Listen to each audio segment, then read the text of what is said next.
नमस्कार दोस्तों। आज के इस एक्सप्लेनर में हम एक ऐसी कहानी पर बात करने वाले हैं जो सच में माइंड ब्लोइंग है।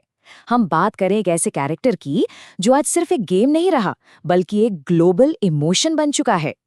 सोचिए, एक बेहद सिंपल से डिजिटल प्लम्बर ने कैसे एक पूरी की पूरी खत्म होती हुई इंडस्ट्री को बचा लिया और दुनिया भर में खुशियां बांटी।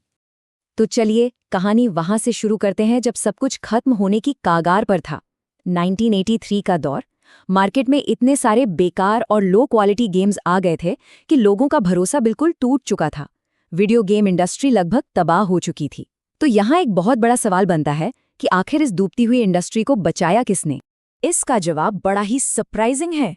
जरा सोचिए, निंटेंडो की शुरुआती जर्नी कितनी अलग थी। जो कंपनी 1889 में सिर्फ ताश के पत्ते बनाती थी, उसने 1985 में डेड गेम मार्केट को जिंदा करने के लिए एक इतना बड़ा रिस्क लिया और सुपर मारियो ब्रॉस लॉन्च कर दिया। मतलब सीधा प्लेइंग कार्ड से गेमिंग रेवोल्यूशन। अब बढ़ते हैं अपने पहले हिस्से की तरफ, एक आम आदमी यानी मारियो की शुरुआत। इस कहानी का सबसे बड़ा ट्विस्ट ये है कि इस गेम के क्रिएटर शिगेरू मियामोटो, उन्होंने जानबूझकर मारियो को एक रिलेटेबल इंसान बनाया। उनका विजन एकदम क्लियर था।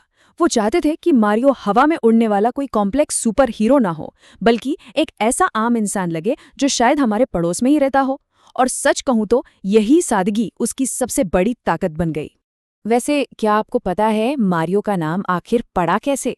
शुरू में इस कैरेक्टर को जंप मैन बुलाया जाता था, लेकिन निंटेंडो ने अमेरिका में अपने ऑफिस का रेंट नहीं चुकाया था और उनके लैंडलॉर्ड, जिनका नाम मारियो सेगाले था, वो काफी गुस्सा हो गए। तो बस उन्हीं गुस्से वाले लैंडलॉर्ड को शांत करने के लिए जंपमैन का नाम बदलकर मारियो रख दिया गया।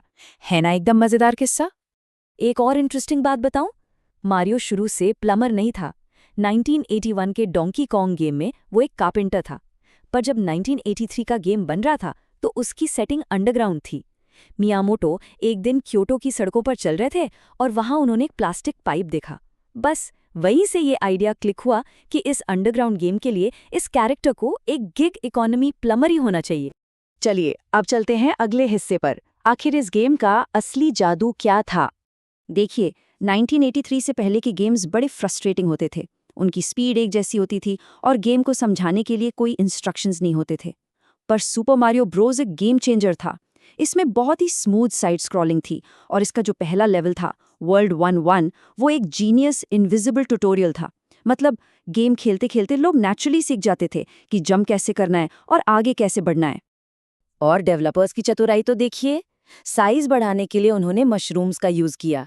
पर सबसे कमाल की बात, गेम की कोडिंग में जो बग्स थे उन्हें हटाने की बजाय उन्होंने उन्हें फीचर्स में बदल दिया, जैसे वो इंफिनिट वन-अप्स और मल्टी कॉइन ब्लॉक्स।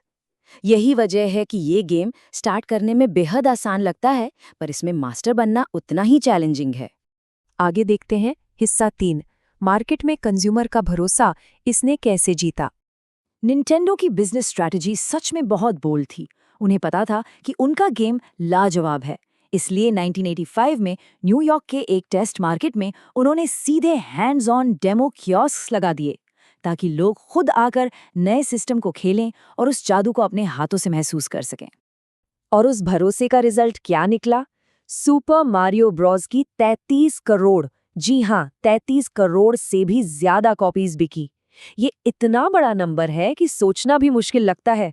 इस एक अकेले गेम ने लिटरली उस पूरी गेमिंग इंडस्ट्री में नई जान फूंक दी। अब आते हैं चौथे हिस्से पर। कैसे मारियो सिर्फ एक गेम न रहकर एक ग्लोबल कल्चरल आइकॉन बन गया। इस कैरेक्टर की रीच आज देखिए कहां तक है। जरा याद कीजिए, 2016 के रियो ओलंपिक्स में जापान के प्राइम मिनिस्टर शिंजो आबे खुद मारियो के कपड़ों में सामने आए थे और 2023 में आई सुपर मारियो मूवी उस साल की सबसे प्रॉफिटेबल फिल्म बन गई। ये आम सा प्लम्बर अब खुशी का एक यूनिवर्सली रिकॉग्नाइज्ड सिंबल बन चुका है, जो हर नई और पुरानी जनरेशन को आपस में जोड़े रखता है। और अब आते हैं अपने आखिरी हिस्से पर।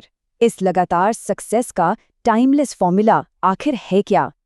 इस फॉर्मूला में 4 बहुत ही सॉलिड बातें हैं। पहला, सिंप्लिसिटी, कोई उलझे हुए रूल्स नहीं, बस प्योर मजे। दूसरा, निंटेंडो की सील ऑफ क्वालिटी, जो ये भरोसा दिलाती है कि गेम हमेशा बढ़िया ही होगा। तीसरा, हार्डवेयर और सॉफ्टवेयर में उनका लगातार इनोवेशन। और चौथा, सबसे खास, एक गहरा इमोशनल कनेक्शन, एक ऐसी पावरफुल नॉस्टैल्जिया जिसे हर उम्र का इंसान आज भी महसूस करता है। इस एक्सप्लेनर को यहाँ खत्म करते हुए एक बड़ा ही इंटरेस्टिंग सवाल मैं आप सबके लिए छोड़कर जा रहा हूँ। अगर एक आम से डिजिटल प्लम्बर पर लिया गया छोटा सा रिस्क एक पूरी डूबती इंडस्ट्री को बचा सकता है, तो सोचिए कल लिया गया आपका कौन सा छोटा और सिंपल रिस्क इस दुनिया को बदल कर रख सकता है। जरूर सोचिएगा और हाँ, ऐसे ही नए आइडियाज से जुड़ते रहिए और सीखते रहिए।